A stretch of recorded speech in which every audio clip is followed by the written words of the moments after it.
அனைவருக்கும் வணக்கம். இன்று நடராஜ பெருமானுக்கு ஆணி உத்திர திருமஞ்சனம் உற்சவம் பற்றி தெரிந்து கொள்வோம். அபிஷேக பிரியரான சிவபெருமானுக்கு தினந்தோறும் அபிஷேகம் நடத்தப்படும்.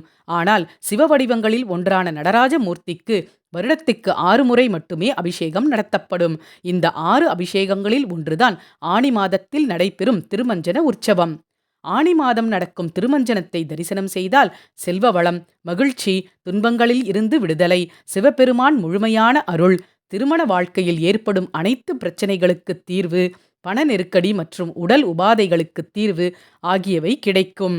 ஆடல் அரசனான நடராஜ பெருமானுக்கு நடத்தப்படும் மிகவும் சிறப்பு வாய்ந்த உற்சவங்களில் ஆணி உத்திர திருமஞ்சனமும் ஒன்று. அதாவது நடராஜ பெருமானுக்கு வருடத்தில் 6 முறை மட்டுமே அபிஷேகம் நடத்தப்படும். இதில் ஆணி மாத வளர்பிறையில் வரும் உத்திர நட்சத்திரத்தில் நடத்தப்படும் அபிஷேகத்திற்கு ஆணி உத்திர திருமஞ்சனம் என்று பெயர். இதை மகா அபிஷேகம் என்றும் சொல்லுவதுண்டு. ஆணி திருமஞ்சனத்தை தரிசனம் செய்தாலே அனைத்து விதமான புண்ணிய பலன்களும் வந்து சேரும் என்பது நம்பிக்கை. அனைவராலும் சிதம்பரத்திற்கு சென்று நடராஜருக்கு நடக்கும் மகா அபிஷேகத்தை தரிசிக்க முடியவில்லை என்றாலும் அருகில் உள்ள சிவன் கோவிலில் நடராஜருக்கு நடக்கும் அபிஷேகத்தை தரிசிக்கலாம். மாணிக்க வாசகருக்கு சிவபெருமான் குருந்தை மரத்தடியில் காட்சி அளித்தது ஆணி மாத உத்திர நட்சத்திர தினத்தில்தான். மாணிக்க வாசகருக்கு தன்னுடைய திருக்காட்சியை அளித்து அவர் சொல்ல சொல்ல சிவபெருமானே தன்னுடைய கைப்பட எழுதியதுதான் திருவாசகம்.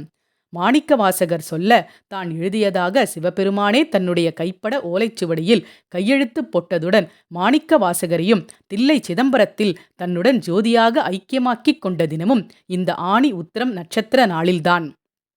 இதனை சிறப்பிக்கும் விதமாகவே இந்த நாளில் சிறப்பு அபிஷேகம் நடத்தப்படுகிறது. சிதம்பரம் நடராஜருக்கு ஒவ்வொரு உற்சவத்தின் போதும் ஒவ்வொரு சபையில் வைத்து அபிஷேகம் நடத்தப்படுவது வழக்கம். இதில் ஆணி திருமஞ்சனம் அன்று அதிகாலை 3 மணி துவங்கி தொடர்ந்து 6 மணி வரை திருநீறு, பால், தயிர், தேன், பஞ்சாமிர்தம், சந்தனம் உள்ளிட்ட பொருட்களால் அபிஷேகம் செய்யப்படுவதற்கு மகா அபிஷேகம் என்று பெயர். அதற்கு பிறகு காலை 10 மணி அளவில் நடராஜருக்கு திரு ஆபரணங்கள் அறிவிக்கப்பட்டு சிறப்பு அலங்காரங்கள் நடத்தப்பட்டு இரகசிய பூஜை நடத்தப்படும். அதன் பிறகு சிறப்பு அலங்காரத்தில் நடராஜ மூர்த்தியும் சிவகாமி அம்மையும் ராஜசபையில் இருந்து சிற்சபைக்கு எழுந்தருளி பக்தர்களுக்கு தரிசனம் தருவார்கள். இதற்கு ஆணி உத்திர தரிசனம் என்று பெயர். ஓம் நம சிவாய. நன்றி. வாழ்க வளமுடன்.